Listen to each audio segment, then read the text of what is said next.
M Kumar mathematics classes.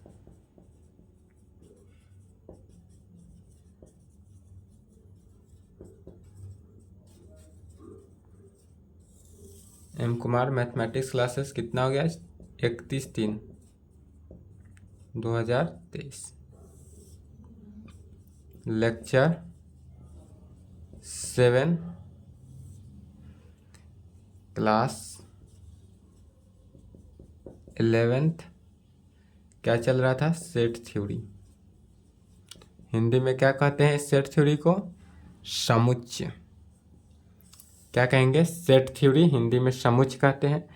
इसमें हमने पिछले के क्लास में आपको एक होमवर्क दिया था, एक क्वेश्चन दिया था।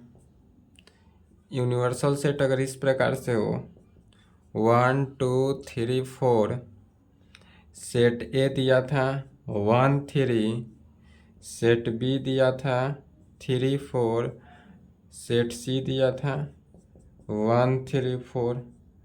तब क्वेश्चन था द फाइंड, किसका वैल्यू निकालना था?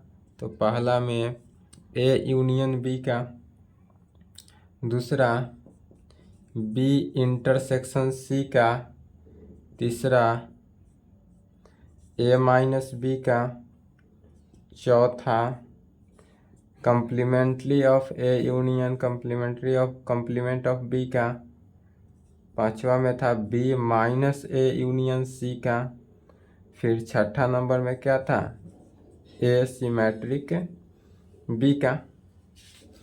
सिमेट्रिक सेट था, symmetric difference of two sets का। तो यह हमने होमवर्क दिया था, क्वेश्चन पिछले के लेक्चर में हो चुका है। आशा है कि आपसे क्वेश्चन, तो आई होप कि आपसे क्वेश्चन तो बन ही गया होगा, सॉल्व हो गया होगा। फिर भी इसका सॉल्यूशन देख लेते हैं। होमवर्क था, होमवर्क का सॉल्यूशन देखते हैं। पहले होमवर्क दिए थे तो होमवर्क चेक करना जरूरी है, उसके बाद 1 2 3 4 उसके आगे का क्लास चलेगा। चलिए इसका सॉल्यूशन देखते हैं। सॉल्यूशन में सबसे पहले कहेंगे गिवन डेट, पहले समझे, उसके अगर बन गया है तो अच्छी बात है, नहीं बना है तो समझे पहले। उसके बाद लिखिएगा 1 2 3 4 है। सेट ए कितना दिया हुआ है? 1 3। सेट बी कितना दिया हुआ है? 3 4। सेट सी कितना दिया हुआ है? 1 3 4। यह हमारे पास सेट जो है वह गिवन सेट है। जो गिवन सेट था वो सेट हमने क्या किया? लिख लिया। अब इसमें हमको पहला नंबर में निकालना क्या है? A union B. तो पहला निकालेंगे ए यूनियन बी। तो ए यूनियन बी कैसे निकालते हैं? ए सेट क्या है? 1 3, यूनियन बी सेट क्या है? 3 4। तो हमने बताया है पिछले ही यूनियन सेट जब पढ़ाए थे कि कोई भी दो सेट का अगर यूनियन हम कैसे निकालते हैं, तो 1 है इसमें नहीं है तो भी लेंगे, 3 इसमें है इसमें भी है तो एक ही 3 लेंगे, 4 इसमें है इसमें नहीं है तो 4 ले लेंगे। तो यह 1 3 4 अगर दो टर्म्स हो, यूनियन ऑफ सेट निकालते हैं तो क्या होता है? यदि दो टर्म्स हो तो दो टर्म्स को एक टर्म्स ही लिखते हैं। यूनियन ऑफ सेट में यदि दो टर्म्स हो तो उसमें हम क्या करते हैं? वन टर्म्स ही लिखते हैं। जैसे 3 दो टर्म्स था दोनों में तो एक ही 3 लिखें। चलिए पहला का आंसर। दूसरा नंबर था intersection, B intersection C. B का इंटरसेक्शन अगर हम सी के साथ करेंगे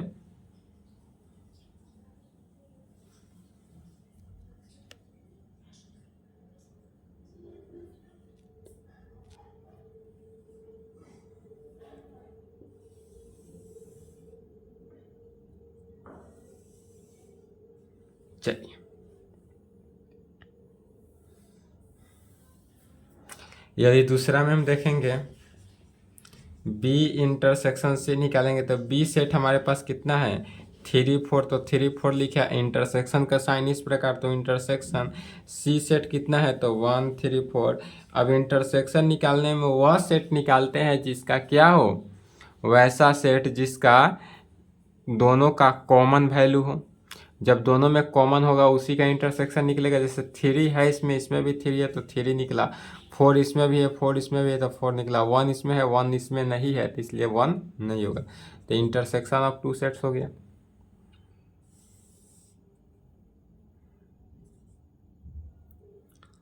तीसरा नंबर में क्या था, ए माइनस बी निकालना था। तो ए माइनस बी कैसे निकालते हैं, तो वैसा सेट ए में हो लेकिन बी में ना हो। ए में होना चाहिए बट बी में नहीं होना चाहिए। तो ए माइनस बी के लिए ए सेट में कितना है, 1 है, 3 है, 1 है, फिर 3 बी में भी है, इसमें भी है। तो क्या करेंगे, ए माइनस बी निकालेंगे तो 1 तो इसमें भी है लेकिन बी में नहीं है, तो 1 हो जाएगा। 3 ए में है, बी में नहीं, बी में भी है, तो इसलिए क्या होगा, उसको नहीं लिखेंगे, सिर्फ और सिर्फ 1 आंसर हो गया। चौथा number, complement of A union complement of B निकालना है। तो सबसे पहले कंप्लीमेंट ऑफ ए का यूनियन कंप्लीमेंट ऑफ बी निकालना है। तो कंप्लीमेंट ऑफ ए कैसे निकालते हैं, तो कंप्लीमेंट ऑफ ए निकालने के लिए क्या कहेंगे, इसलिए सबसे पहले कंप्लीमेंट ऑफ ए निकालेंगे। तो कंप्लीमेंट ऑफ ए निकालने के लिए यूनिवर्सल सेट में से सेट ए को घटाते हैं। तो यूनिवर्सल सेट में से यदि हम सेट ए को घटाएंगे तो कितना आएगा, यूनिवर्सल सेट जो है उसमें से ए, तो यूनिवर्सल सेट कितना है, 1 2 3 4, इसमें से सेट ए घटाएंगे तो वैसा टर्म 1 है, इसमें भी 1 है तो नहीं होगा। यूनिवर्सल में 2 है लेकिन ए में 2 नहीं है तो 2 हो गया। फिर इसमें यूनिवर्सल में 3 है, सेट ए में भी 3 है तो 3 नहीं होगा। 4 है, इसमें 4 नहीं है तो 4 हो गया। क्या हो गया, 2 4। फिर and complement of B, set B निकालेंगे। कंप्लीमेंट ऑफ सेट बी कैसे निकालेंगे, तो यूनिवर्सल सेट में से सेट बी घटाएंगे। तो यूनिवर्सल सेट में 1 है, सेट बी में 1 नहीं है तो 1 हो गया। 2 है, बी में 2 नहीं है तो 2 हो गया। 3 है, 3 भी है, 4 है, 4 भी है, तो 1 2 ही रहा। तो इतना हुआ। इसलिए यहाँ पर क्या निकालेंगे, complement of A union complement of B is equal to, तो complement of A union complement of B, A और बी का यूनियन निकालेंगे। तो इसमें 1 है, इसमें 1 नहीं है, इसमें 1 है तो 1 तो रहेगा। इसमें भी 2 है, इसमें भी 2 है, तो 2 2 के जगह पर 1 2, 4 है तो 4 यूनियन निकाले तो आंसर।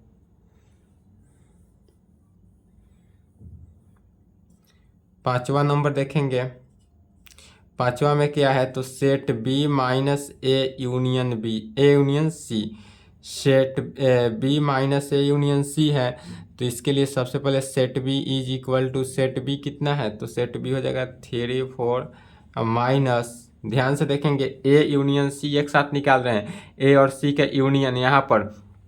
तो 1 है, इसमें भी 1 है, 1 1, 2 1 है, 2 1 की जगह पर क्या करेंगे, एक ही 1 रखेंगे। सेट ए में भी 3 है, सेट सी में भी 3 है, 2 3 है, 3 की जगह पर एक 3 देंगे। सेट ए में अब कुछ नहीं, सेट सी में 4 है, तो यह यूनियन निकाल रहे हैं चूंकि, इसलिए यह क्या होगा, 4 भी होगा। अब इज इक्वल टू, अब फिर इसमें माइनस कर रहे हैं, तो माइनस करेंगे तो क्या हो जाएगा, तो माइनस करेंगे तो 3 है, इसमें भी 3 है, 4 इसमें है, इसमें भी 4 है, इसमें तो नहीं है, तो set B minus A union C, तो क्या बच गया, कुछ नहीं, तो 5 हो गया। पांचवा में क्या हुआ, 5 हो गया। फिर छठा नंबर समझेंगे। छठा में क्या कर रहा है, सेट ए सिमेट्रिकल, सेट ए जो है वह symmetrical complement of A set है बी में, या बी में निकालेंगे तो किस प्रकार से होगा, तो complement of set, set A में वैसा टर्म होना चाहिए, तो सेट ए माइनस बी का कंप्लीमेंट किसके साथ निकालते हैं, union set B minus A के साथ, A minus B union B minus A के साथ। ए माइनस बी, ए में 1 है, बी में 1 नहीं है तो 1, 3 नहीं होगा, सेट 1 यूनियन बी माइनस ए 4, 3 सेट बी में 3 है, सेट ए में 3 है तो सेट 3 नहीं होगा, 4 सेट बी में है बट 4 सेट ए में नहीं, इसलिए क्या हो गया 4। अब 1 और 4 का यूनियन क्या हो जाएगा, 1 4, यही आंसर हुआ। यह यहाँ तक लिखें।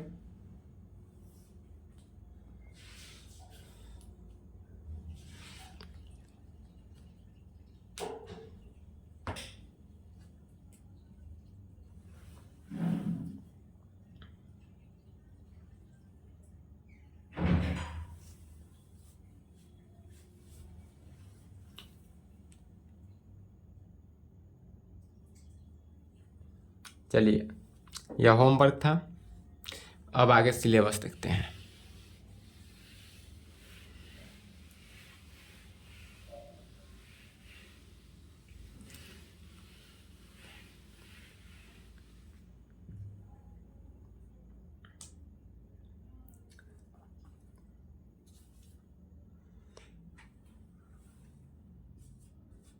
some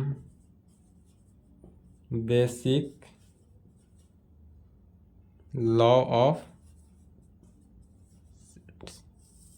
some basic law of sets. Heading डालेंगे some basic law of sets. इसमें पहला नंबर में लिखेंगे कम्यूटेटिव लॉ।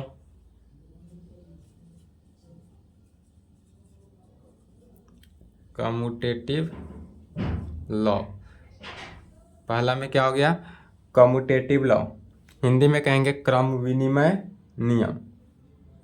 क्रम विनिमय नियम। क्रम विनिमय नियम।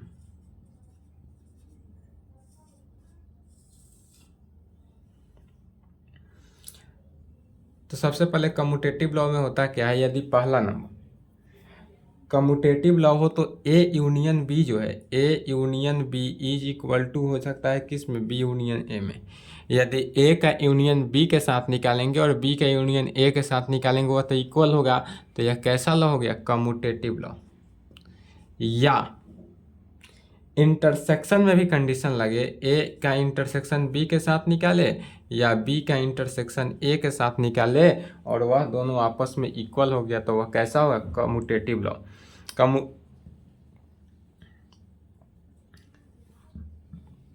कम्यूटेटिव लॉ के लिए ए का यूनियन बी के साथ जो है और बी का यूनियन ए के साथ अगर इक्वल हो तो वह कम्यूटेटिव लॉ, और यदि ए का इंटरसेक्शन बी के साथ या बी का इंटरसेक्शन ए के साथ इक्वल हो तो वह कैसा हो गया? कम्यूटेटिव लॉ में। दूसरा हो जाएगा associative law. Associative law Hindi में कहेंगे सहचारिता नियम।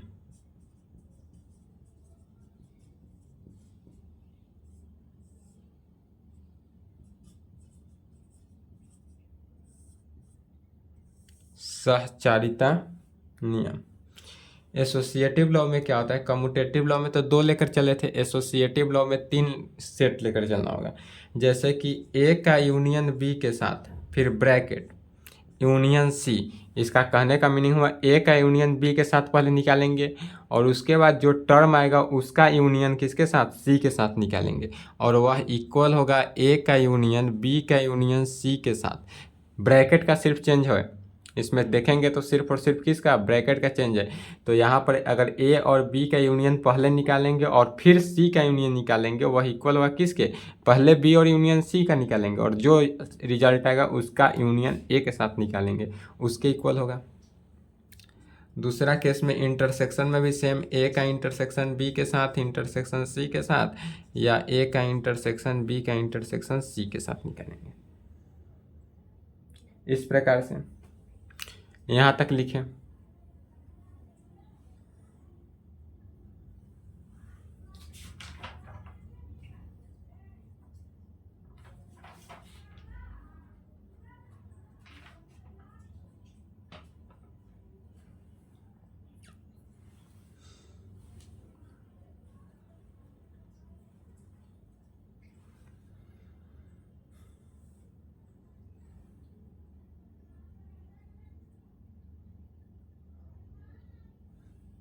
चलिए तीसरा नंबर देखते हैं, डिस्ट्रीब्यूटिव लॉ।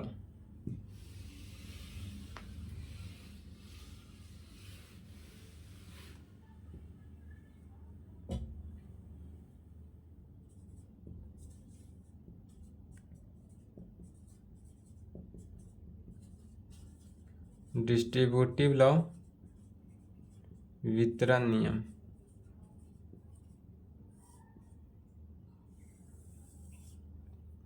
डिस्ट्रीब्यूटिव लॉ वितरण नियम किसे कहेंगे?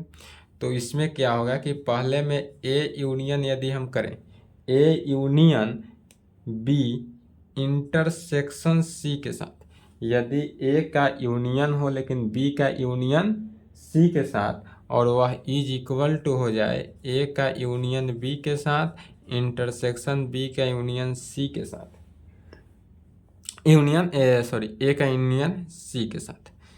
क्या हो कि यदि A union B intersection C में हो, A union B intersection C हो, तो इसमें क्या होगा कि ए का यूनियन बी के साथ निकलेगा और बीच में फिर इंटरसेक्शन ए का यूनियन सी के साथ, तो यह डिस्ट्रीब्यूटिव लॉस होगा।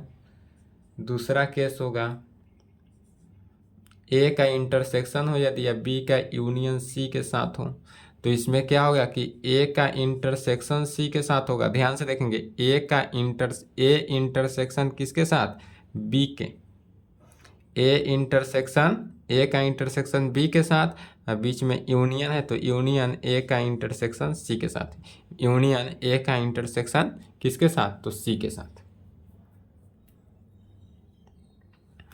यह जितना भी बता रहे हैं commutative law, associative law, distributive law, चाहे इसके आगे, यह सब के सब प्रूव्ड होगा 12th क्लास में। यहाँ इसका प्रूफ नहीं देखना है, प्रूफ कहाँ देखना है, 12th में। जब 12th का सेट थ्योरी चलेगा वहाँ प्रूफ होगा, और वहाँ प्रूव्ड होगा। चौथा में कहेंगे D Morgan's rule. D Morgan's rule यहाँ पे सिर्फ बता रहे हैं, वहाँ पे डिस्ट्रीब्यूटिव लॉ का डिफिनीशन और इसका proof. A union B intersection C बराबर इतना कैसे हो गया, अभी नहीं जानना है, अभी सिर्फ और सिर्फ फार्मूला जानना है, कैसे हुआ, कहाँ से आया, यह सब के सब कहाँ 12th में प्रूव करेंगे, जब 12th का बैच चलेगा तो 12th के सेट थ्योरी में। डी मॉर्गन्स रूल क्या कहता है, डी मॉर्गन्स रूल में होता है कि यदि ए यूनियन बी, यदि दो कोई सेट हो, ए और बी कोई सेट हो और उसका यूनियन जो है वह कम्प्लीमेंट्री सेट के बराबर हो जाए, तो वह कैसे होता है, तो complement set A intersection complement set of B के। क्या होता है, यदि ए यूनियन बी का कम्प्लीमेंट ऑफ ए सेट जो है वह बराबर होगा कैसे, कम्प्लीमेंट ऑफ सेट ए का intersection complement of set B के इंटरसेक्शन की इक्वल हो जाए तो। या दूसरा कंडीशन यह हो सकता है कि सेट ए का इंटरसेक्शन यदि हम बी के साथ करें और इसका कम्प्लीमेंट निकालें तो वह complement of A union complement of B के बराबर होगा, complement of A union complement of B के बराबर। 5वां नंबर में कहेंगे क्या, generalised De Morgan's rule. Generalised De Morgan's rule. Generalised De Morgan's rule, generalised De Morgan's rule क्या है, तो जेनरलाइज्ड डी मॉर्गन्स रूल में होगा फार्मूला, सिर्फ और सिर्फ फार्मूला है, यह सबका प्रूव्ड 12th क्लास। पहला में क्या होगा कि यदि यूनियन ए आई हो, यदि यूनियन ए आई हो, ध्यान से देखेंगे, यूनियन क्या हो, सेट ऑफ ए आई में हो, जहाँ पर आई जो है वह किस में होगा, वेयर, जहाँ आई जो है वह किस टर्म में होता है, तो इंडेक्सिंग सेट फार्मूला से। तो इंडेक्सिंग सेट किसे कहेंगे, इस प्रकार से। तो यदि यूनियन ए आई होगा, आई बिलोंग्स टू इंडेक्सिंग सेट से, और इसका अगर हम पूरे का कम्प्लीमेंट निकालते हैं, क्या करेंगे, पूरे का यदि हम कम्प्लीमेंट निकालते हैं तो वह इज इक्वल टू होता है किसके, तो इंटरसेक्शन ऑफ ए आई, किसके, इंटरसेक्शन ऑफ ए आई, जहाँ आई कहेंगे बिलोंग्स टू इंडेक्सिंग सेट। या दूसरा कंडीशन यह भी हो सकता है कि यदि इंटरसेक्शन कहें, intersection of set A i belongs to indexing set का यदि हम कम्प्लीमेंट निकालते हैं तो वह इज इक्वल टू होता है किसके, union of A i belongs to indexing set के। चलिए यहाँ तक लिखेंगे, 5वां नंबर तक। सिर्फ और सिर्फ फार्मूला बता रहे, इसलिए इसमें समझाने का कुछ है, सब के सब फार्मूला याद होना चाहिए। जितने भी फार्मूला बताए हैं, कम्यूटेटिव लॉ पहला था, दूसरा दूसरा क्या था, एसोसिएटिव लॉ, तीसरा है डिस्ट्रीब्यूटिव लॉ, चौथा डी मॉर्गन्स रूल, पांचवा जनरलाइज डी मॉर्गन्स रूल। यह सब का प्रॉब्लम में यूज पड़ेगा, जब क्वेश्चन बनाएंगे तो सबका यूज पड़ेगा, प्रत्येक का यूज क्वेश्चन में है। और ये सब 12th में भी यूज है।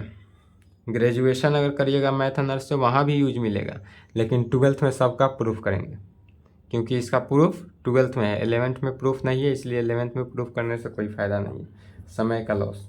और आपको समझ में भी आए कि नहीं, इसलिए सिर्फ और सिर्फ यहाँ फार्मूला देख लीजिए।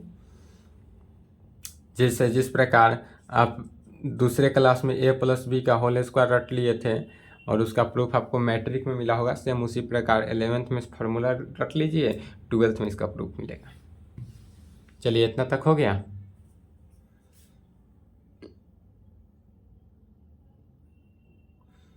छठा नंबर देखते हैं।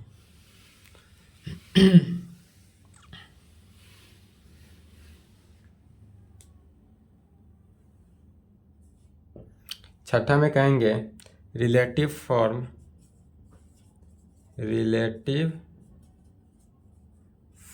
Of De Morgan's rule. क्या कहेंगे, relative form of De Morgan's rule. तो relative form of De Morgan's rule किसे कहेंगे,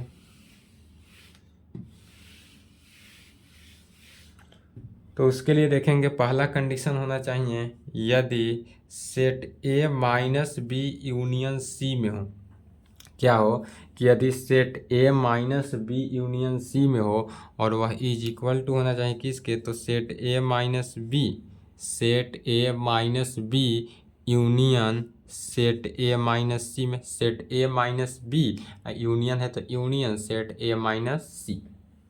इसका भी प्रूफ है लेकिन 12th में। यदि यही जो है यूनियन की जगह इंटरसेक्शन हो, बी इंटरसेक्शन सी, तो कुछ नहीं करना है, A minus B intersection A minus C. Union हो तो यूनियन देंगे, इंटरसेक्शन हो तो इंटरसेक्शन देंगे, प्रूफ भी होगा, दोनों का सेम होगा, जहाँ यूनियन होगा वहाँ इंटरसेक्शन कर देना है प्रूफ में भी। 7वां नंबर इसके आगे देखते हैं, आइडेम्पोटेंट लॉ।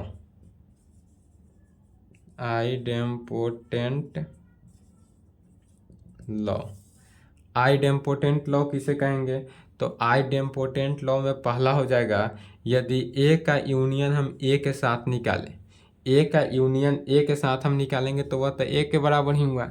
यदि किसी 2 का यूनियन 2 के साथ ही हम निकालते हैं तो ये क्या निकलता है, 2 ही निकलता है, या इंटरसेक्शन निकालेंगे तो भी 2 ही निकलेगा, तो वह हो गया आइडेम्पोटेंट लॉ। दूसरा, यदि A का इंटरसेक्शन A के साथ निकालेंगे तो भी सेट A में ही निकलेगा, यदि A का यूनियन A के साथ निकालेंगे तो भी A में निकलेगा, यदि A का इंटरसेक्शन A के साथ निकालेंगे तो भी वह सेट A में ही निकलेगा। 8वां नंबर में क्या होगा, आइडेंटिटी लॉ। आइडेंटिटी लॉ क्या है, आइडेंटिटी लॉ देखेंगे तो आइडेंटिटी लॉ में कहेंगे पहला कंडीशन कि यदि A का इंटरसेक्शन हम किसके साथ, फाई के साथ निकालते हैं, यदि A का इंटरसेक्शन किसके साथ, फाई के साथ निकालते हैं तो वह क्या निकलेगा, फाई ही निकलेगा। दूसरा कंडीशन होगा, यदि A का यूनियन हम फाई के साथ निकालेंगे तो वहाँ पर क्या निकलेगा, A निकलेगा। यदि A का इंटरसेक्शन हम फाई के साथ निकालेंगे तो फाई होगा, और A का यूनियन फाई के साथ निकालेंगे तो वह सेट A में होगा। जैसे कि फाई माने क्या है, खाली है, तो यदि सेट A में मान लेते हैं 2 है और इसका इंटरसेक्शन निकालते हैं खाली के साथ, तो यह तक खाली निकला तो फाई निकला, और यही अगर यूनियन रहता तो क्या निकलता, 2, तो 2 सेट A में हो जाता। तीसरा कंडीशन में कहेंगे इसी में, यदि A का इंटरसेक्शन अगर हम यूनिवर्सल सेट से निकालते हैं तो वह सेट A के बराबर होता है। क्या करेंगे, यदि A का इंटरसेक्शन यूनिवर्सल सेट से निकालेंगे तो वह सेट A के बराबर होगा। या चौथा में कि यदि A का यूनियन हम यूनिवर्सल सेट से निकालेंगे तो वह यूनिवर्सल सेट से के बराबर होगा। अर्थात कहने का मीनिंग है जो टर्म छोटा हो वह उसका इंटरसेक्शन जो है छोटा निकलेगा, यूनिवर्सल सेट यूनियन होगा तो वह बड़ा निकलेगा। तो यहाँ तक लिखें, आइडेंटिटी लॉ तक लिखें।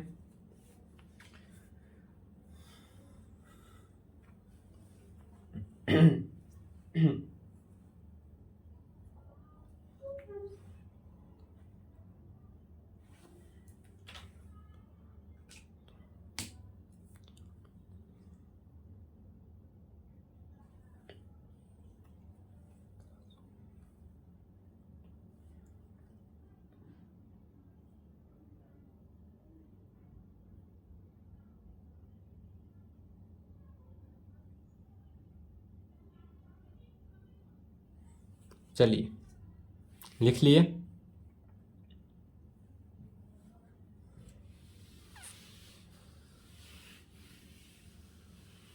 नेक्स्ट देखते हैं 9 में क्या होगा, complement law. Complement law, complement law में क्या होगा तो कंप्लीमेंट लॉ में पहला कंडीशन होगा कि यदि यूनिवर्सल सेट का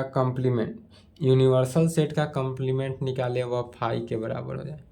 क्या यूनिवर्सल सेट का कंप्लीमेंट फाई के बराबर हो जाए, या दूसरा फाई का कंप्लीमेंट जो है वह यूनिवर्सल सेट के बराबर हो जाए। किसके बराबर, यूनिवर्सल सेट के बराबर। फिर तीसरा नंबर में कहेंगे, या यह भी हो सकता है कि यदि सेट ए का इंटरसेक्शन कंप्लीमेंट ऑफ सेट ए के साथ निकाले और वह फाई के बराबर हो जाए। किसके बराबर हो जाए, फाई के। यदि सेट ए का इंटरसेक्शन सेट ए के कंप्लीमेंट के साथ निकाले और वह फाई के इक्वल आ जाए। या चौथा कंडीशन यह हो सकता है ए का यूनियन कंप्लीमेंट ऑफ ए के साथ निकाले वह यूनिवर्सल सेट के बराबर हो जाए।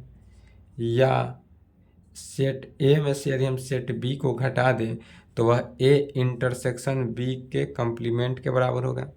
क्या होगा कि यदि सेट ए में से बी को घटाएंगे तो ए का इंटरसेक्शन कंप्लीमेंट ऑफ बी के साथ होगा तो वह इसके इक्वल होगा। 10वां नंबर में कहेंगे law of double complement. Law of double complement, यदि लॉ ऑफ डबल कंप्लीमेंट में क्या होगा कि यदि complement of set of complement, set A का कंप्लीमेंट का यदि हम कंप्लीमेंट निकालते हैं, मतलब डबल कंप्लीमेंट निकालते हैं, तो वह किसके बराबर हो जाता है, सेट ए के बराबर। यदि हम सेट ए का कंप्लीमेंट निकाले, उसका फिर कंप्लीमेंट निकालते हैं और वह सेट ए के बराबर आ जाए तो वह क्या हो जाता है, डबल कंप्लीमेंट। चलिए यहाँ तक लिख लें।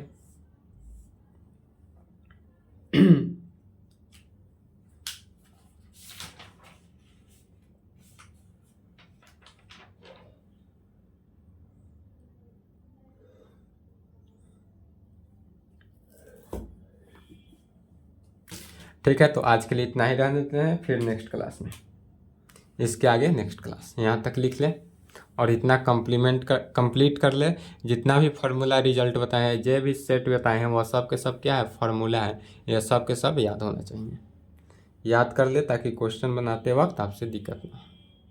ठीक है, आज के लिए इतना ही।